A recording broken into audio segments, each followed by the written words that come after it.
Olá, pessoal.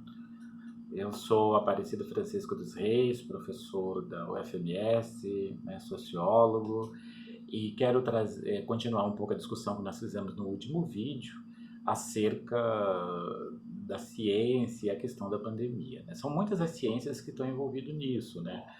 É claro que diferentes ciências vão colocar diferentes pontos de vista e vão tratar de diferentes dimensões do problema. Numa escala mais emergente, evidentemente que temos que pensar no papel da medicina, né, que eu não vou discutir aqui, da infectologia, porque isso já está sendo pensado e está sendo feito pelos profissionais capacitados e competentes para isso, né. Então, mas a minha discussão é mais nos efeitos, né, do coronavírus em nível social, né, o socioeconômico, né. Na verdade, é uma crise de dimensão mundial que produz diversos efeitos, né? Então, um desses efeitos justamente é a dimensão social do comportamento das pessoas em relação ao Covid-19. Né? Então, eu quero falar um pouquinho disso hoje.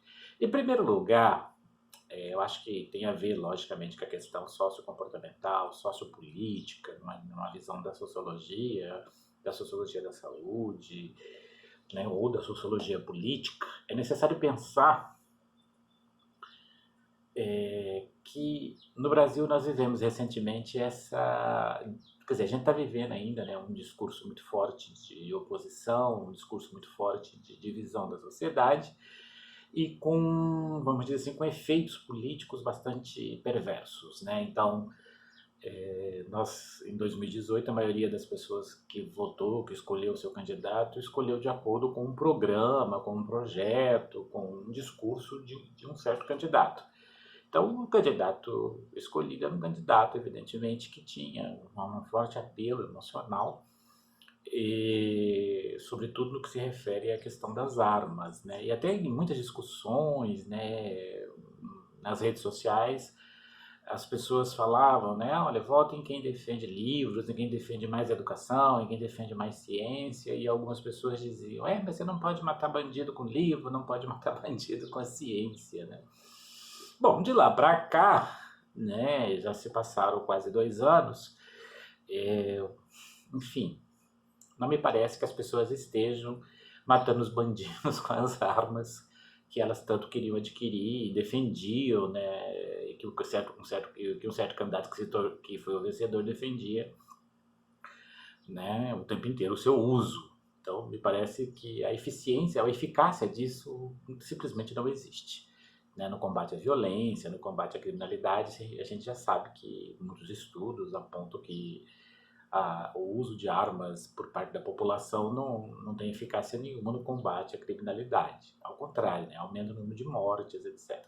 Então não me parece que fosse realmente a solução. Mas muita gente, quer dizer, o eleitorado fez essa escolha e embarcou nesse discurso, né, das armas, muita gente comemorando, né, que ia acabar a mamata, etc. E tal. Uma das coisas que aconteceu foi justamente um dos efeitos dessa política, que alguns antropólogos, sociólogos estão chamando isso de necropolítica, porque é uma política da morte, né, lógico, né, uma política que valoriza a compra de armas, é uma política da morte, né?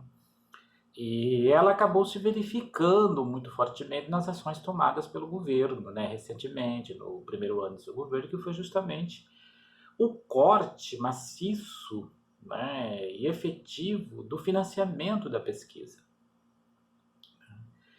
da ciência. Né? A ciência foi extremamente atingida, né, pelo plano de contingência que o governo fez com relação às universidades federais. Então, assim, a gente sabe que sem ciência a gente não vai criar progresso e não vai criar soluções para os problemas emergenciais. Tá aí a prova. Então, acho que o Covid, ele é oportuno, não que seja legal uma pandemia dessa natureza, né, que nos isola, que nos coloca em casa, né, longe das pessoas que a gente ama, longe das pessoas, dos nossos amigos, longe do nosso trabalho.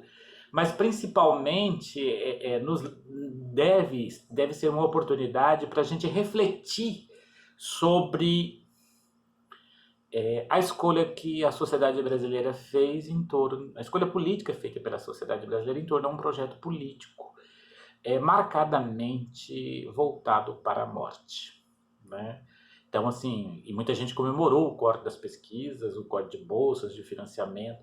Aí a pergunta que eu quero mostrar para vocês é o seguinte, pergunta não, quer dizer, a reflexão que eu quero levar para vocês é o seguinte: quanto vocês acham que ganha um pesquisador sênior numa universidade federal? Eu sou pesquisador sênior, né? O nosso salário está lá disponível, né, no portal da transparência, e você pode acessar. Quanto você acha que ganha, né, um aluno que está fazendo doutorado, que está fazendo pesquisa de ponta, que está fazendo pesquisa profunda? Né? Uma bolsa custa R$ 2.200. Uma bolsa de mestrado custa R$ 1.200. Uma bolsa de PIBIG para iniciar estudantes na ciência custa R$ 400. Você que está assistindo, você acha que isso realmente é o que causou, né, o colapso, né, do Estado brasileiro, ou que vai causar o colapso do Estado brasileiro? Compare isso, né, com o que acumulou de lucro os principais bancos brasileiros no ano de 2019. Quem é que, no fundo, toma a sua riqueza, a riqueza do trabalhador, e que explora o trabalhador? É a universidade pública? É o sistema público de saúde? São as garantias mínimas, né, de sobrevivência para a população? Ou é, na verdade, o capital? Né? Pensa um pouco sobre isso, porque os custos de vida por essa opção, né, de uma política da morte é muito elevado, e nós estamos sentindo isso agora, né? E não apenas no Brasil, como no mundo inteiro, né? A gente sabe que o estado de bem-estar social que foi criado na década de 30, né, que sobreviveu um período no pós-guerra, mas que foi amplamente desarticulado a partir da década de 80, a partir de uma política neoliberal fundamentalista, né, principalmente influenciada pelas decisões de Ronald Reagan nos Estados Unidos e Margaret Thatcher na Inglaterra. Foi uma política de desarticulação, né, das garantias mínimas de existência da sociedade, como saúde, educação, previdência, segurança, transporte, que são direitos humanos básicos. Nós não podemos abrir mão disso. E se abriu mãos disso em nome do quê? Em nome de uma economia de mercado que é voraz e que pensa apenas e então somente no lucro e na acumulação. Então, assim, é necessário a gente repensar os nossos modelos econômicos, mas também repensar a política, né, que nós escolhemos, os projetos que a gente escolhe e coloca para governar. Porque o que tem sido feito da década de 80 para cá é justamente uma política de morte, onde se retira o financiamento público, porque se diz que encarece a produção, se retira o financiamento público das políticas públicas, né, de saúde, educação, previdência, segurança, e ficamos à mercê de uma economia de mercado que não tem nenhuma responsabilidade social com a população. Está vendo o caso hoje do Brasil. O Brasil tem muitos milionários. Mas qual é a preocupação desses milionários, num momento de crise como essa, em fazer doações vultosas para os institutos de pesquisa, para os hospitais públicos, né, para atender, né, essa demanda que a gente tem, né, nesse momento, que pode se ampliar e tem via e pelos, né, diagnósticos e prognósticos, né, essa demanda ela vai se ampliar, porque mais pessoas serão contaminadas, né? Mas a gente não vê essa ideia da economia de mercado, como dizia, né, Adam Smith, na teoria dos fundamentos morais, que os descontroles, né, os desequilíbrios da economia de mercado, da mão invisível do mercado, que ele dizia que regulava, né, o mercado, seria compensado, né, justamente pelo voluntariado e pela preocupação com o social, né, dos homens ricos dentro do capitalismo. A gente sabe que isso não é verdade, são poucos os homens ricos que estão preocupados, na verdade, com essas questões. Né? Aqui no Brasil nós tivemos na década de 90 um dossiê sobre as elites brasileiras e sua preocupação com os problemas sociais do Brasil.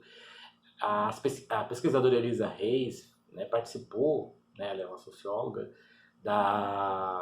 dessa pesquisa aqui no Brasil, coordenando. Era uma pesquisa que tinha financiamento internacional, de organismos internacionais, e a pesquisa foi feita no Brasil, na Índia, na África do Sul, né, em alguns países considerados países em desenvolvimento naquele período. E os estudos comparativos entre as diferentes elites desses diferentes países mostrou um dado alarmante. As elites brasileiras que ela entrevistou, que eram os empresários, a elite política, a elite sindical e a elite burocrática, que é composto aí pelos altos funcionários públicos, né, seja da justiça ou de outros órgãos do Estado, dizia que o Brasil tinha problemas, sim, né, muitos problemas, mas a quem cabia resolver, né, isso não eram eles não se sentiam responsáveis pelos problemas existentes no Brasil. E a gente sabe que em todos os países capitalistas, que tentou resolver os problemas, né, de educação, saúde, previdência, etc., as elites participaram ativamente desse processo. Né? Tinha uma preocupação social muito significativa, o que não ocorre na elite brasileira. A Elisa Reis conclui que a elite brasileira ainda consegue ser pior do que a elite sul-africana em termos de preocupação com a sociedade brasileira. E a gente tem percebido isso. Né? O editorial do Globo de ontem, dizendo que tem que tirar de salário do servidor público, né? Cortar pela metade, além do corte de salários de outros tipos de trabalhadores, nessa hora é fundamental para conter a pandemia. Mas qual é a contribuição do Grupo Globo e dos empresários Globo para essa ação? Nada, né? Apenas divulgação, etc. Mas qual é a ação concreta? O que os empresários, os grandes empresários, entre eles a família Marinho, está fazendo de concreto para amenizar a crise? Por que tem que penalizar a classe trabalhadora? Seja os trabalhadores do setor privado, seja os trabalhadores do setor público. Por que não se chama, né, essas elites brasileiras para participarem de um processo, né, de solidariedade, de união e de esforço para combater a pandemia? Porque a primeira ação do governo foi autorizar as empresas a diminuir, a cortar pela metade o salário dos seus funcionários. Agora imagine alguém que ganha R$ 1.200, como é que vai viver com 600? Você acha possível isso? Quer dizer, quem paga novamente a conta, né, por essa pandemia, quem vai pagar é a classe trabalhadora, quem trabalha, quem produz. Né? E não temos nenhuma responsabilidade por parte das elites brasileiras, sejam elas políticas, sejam elas judiciárias, sejam elas religiosas, né? Nós temos muitos religiosos muito ricos, né? Bilionários, né? Donos de igrejas no Brasil. Qual é a responsabilidade deles? Me parece que tudo cai nas costas de quem trabalha, de quem produz e que acaba pagando a conta, né? E uma conta muito alta, né? Porque, no fundo, o que os grandes grupos empresariais desejam é que se sacrifique ainda mais servidores públicos, e muitos deles estão na linha de frente hoje combatendo a pandemia, né? Como médicos, como enfermeiros, auxiliares, né? De enfermagem, pessoal de limpeza que está lá dentro dos hospitais, cozinheiros, uma galera grande de trabalhadores que que devem ser penalizados, né, segundo essa lógica, né, da economia de mercado, né, para ajudar a conter a crise. Quer dizer, a solidariedade é pregada para todos nós que somos trabalhadores, mas a gente não vê essa mesma disposição da classe empresarial para colaborar de maneira intensa com o combate à pandemia. No próximo vídeo falaremos mais dessas questões. Muito obrigado.